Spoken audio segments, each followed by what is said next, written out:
Merhaba arkadaşlar, kanalıma hoş geldiniz. Bugünkü videomda tığ işi kare motiften bebek patiğinin yapılışını anlatacağım. Umarım sizler için faydalı bir video olur. Anlatımını yapacağım. Bebek patiği 6-12 aylık bebekler için uygundur. Ve modelin anlatımını yaparken Himalaya anti-peeling özelliğe sahip bebe yünleri kullanacağım. Tığ numarası olarak ise 2.20 mm ile patiği öreceğiz. Hazırsanız haydi vakit kaybetmeden patiğin yapılışına başlayalım. Modelin kurulumuna sihirli halka yaparak başlayalım. 3 adet zincir. Halkanın içerisine 2 tane ikili trabzan,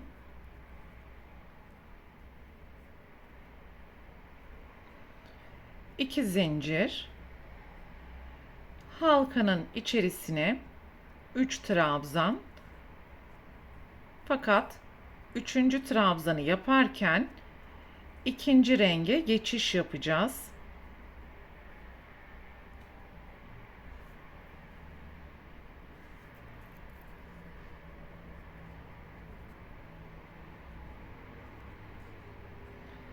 İki zincir,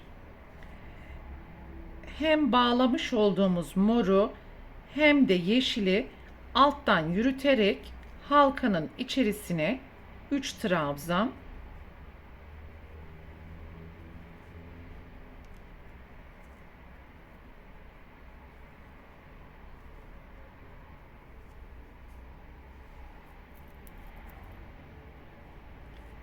iki zincir, halkanın içerisine 3 trabzan ve üçüncüyü yaparken yeşil renge geçiş yapacağım.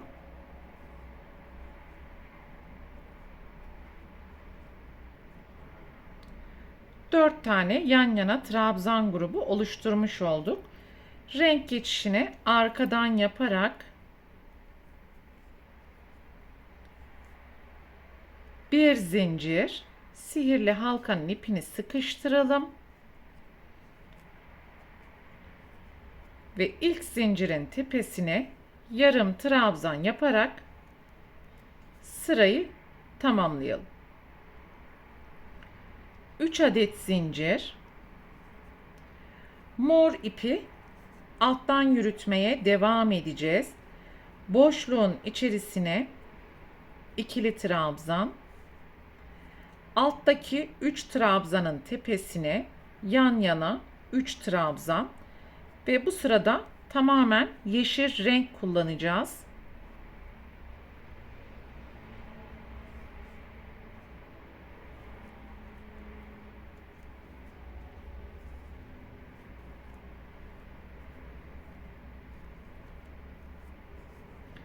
Boşluğa 2 trabzan, 2 zincir, 2 trabzan.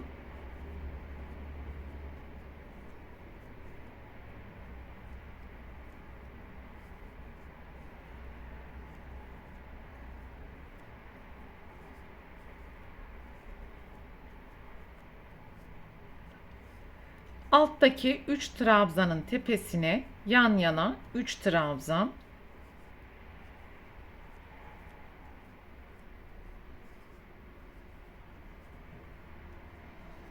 İkinci sıra oldukça önemli arkadaşlar. Renk geçişlerine ve trabzan sayılarına özellikle dikkat edelim.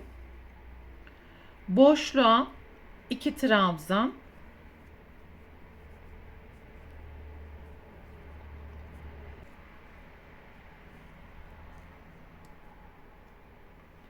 2 adet zincir, boşluğa 3 trabzan.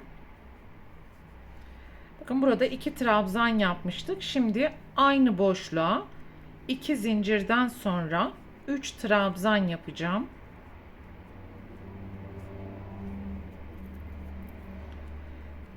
Bir zincir, köşeye alt sırada olduğu gibi 3 trabzan, 2 zincir, 3 trabzan.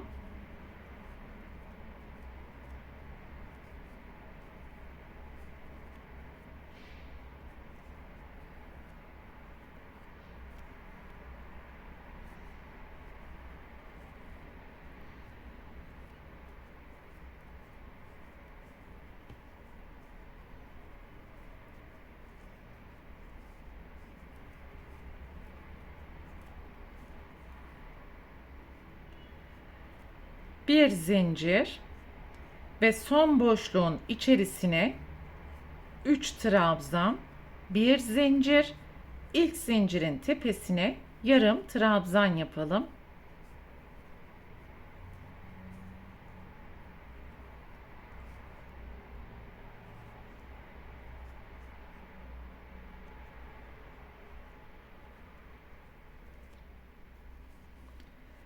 İkinci sırayı bu şekilde tamamlamış olduk. 3 adet zincir, boşluğun içerisine 2 trabzan. Şimdi karşılıklı üçgen alanda yan yana trabzanlar yapacağız ve sadece yeşil renk kullanacağız. Karşı üçgen alanda ise bir sıra mor, bir sıra yeşil, bir sıra mor, bir sıra yeşil yapacağız ve bu boşluklara da trabzan grupları yaparak ilerlemeye devam edeceğiz. Şimdi köşeye gelene kadar alttaki trabzanların tepesine ikili trabzan yapalım. Mor ipi de alttan yürütmeye devam edelim.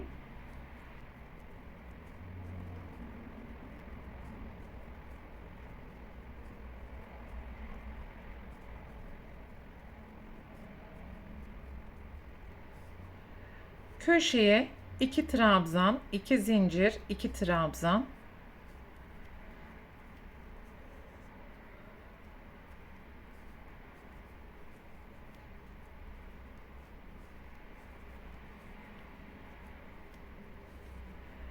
Ve diğer köşeye gelene kadar alttaki trabzanların tepesine ikili trabzan.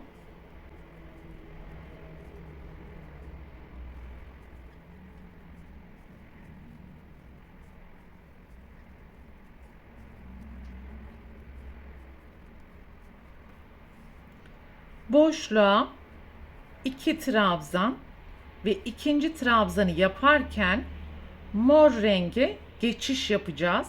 Yani köşenin tam yarısında renk değişimi yaparak karşı üçgen alana geçmiş oluyoruz.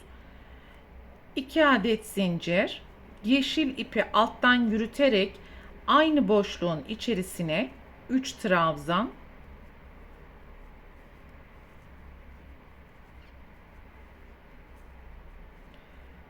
bir zincir, sonraki boşluğa 3 trabzan,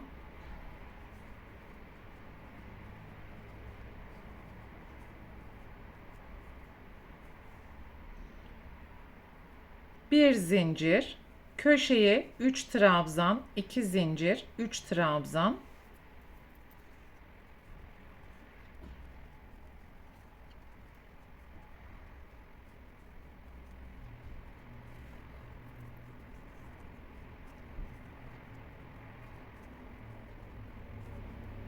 bir zincir, sonraki boşluğa 3 trabzan,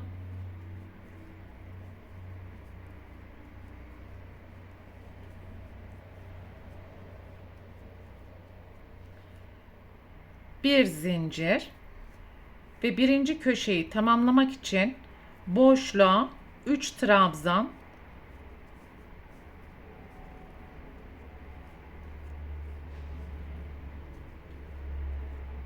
üçüncü trabzanı yaparken karşı köşede yeşil kullandığımız için yeşile geçiş yapıyoruz. Bir zincir ve ilk zincirin tepesine yarım trabzan. Üçüncü sıramızı da bu şekilde tamamlamış olduk. 3 adet zincir, boşluğun içerisine 2 trabzan,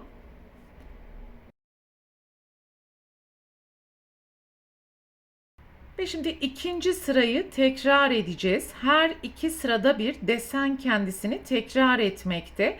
Köşeye gelene kadar alttaki trabzanların tepesine ikili trabzan, köşeye 2 trabzan, 2 zincir, 2 trabzan, diğer köşeye gelene kadar alttaki trabzanların tepesine tekrar ikili trabzan yapacağız.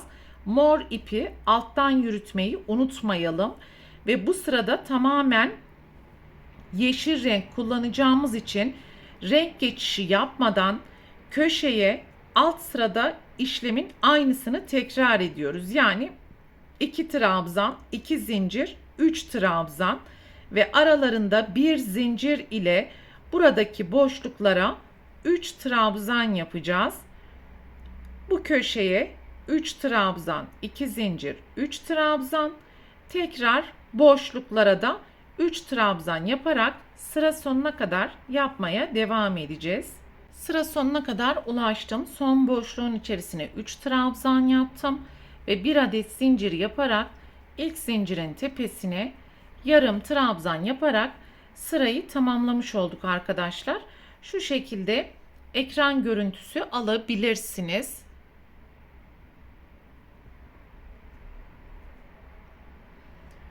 Ve şimdi tekrar üçgen alanda sadece yeşil kullanırken diğer üçgen alanda mor kullanacağız ve alt sıradaki işlemleri tekrar edeceğiz.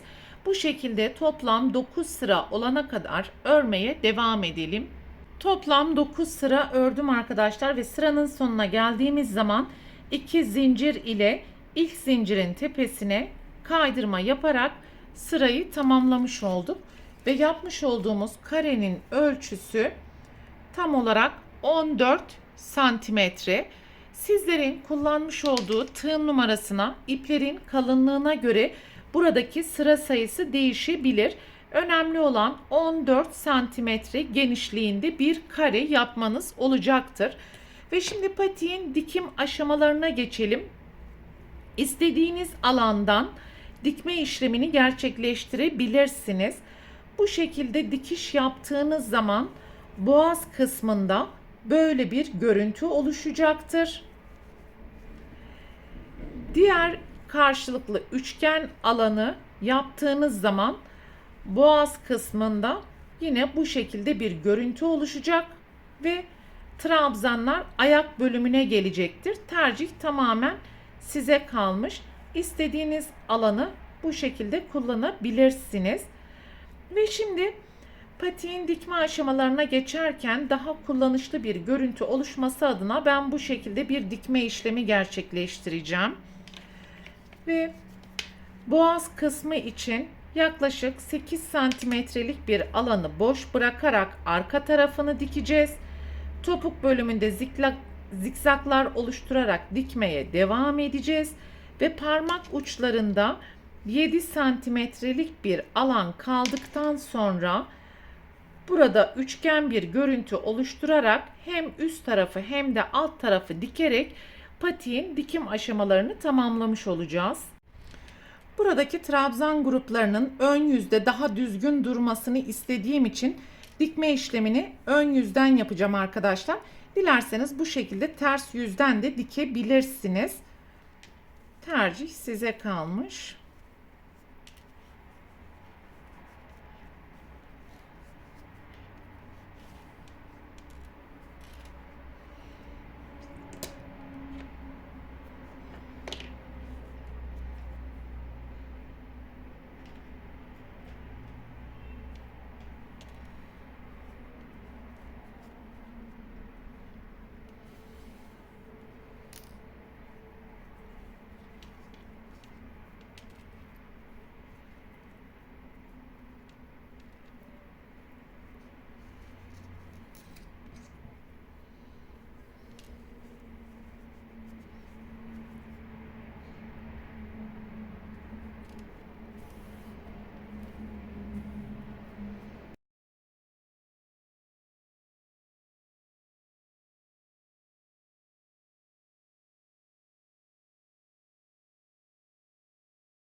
Evet, patiğin tüm dikim aşamalarını tamamladık. Şimdi iç kısmını dışarıya doğru çıkartalım.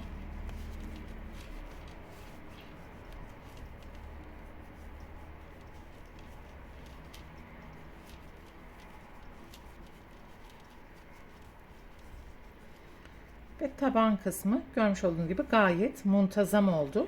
Şu anda ters yüzü gibi görünse de katladığımız zaman görmüş olduğunuz gibi trabzan grupları ön tarafa gelmiş oldu. Bu videoda anlatacaklarım bunlardan ibaretti. Umarım sizler için faydalı bir video olmuştur.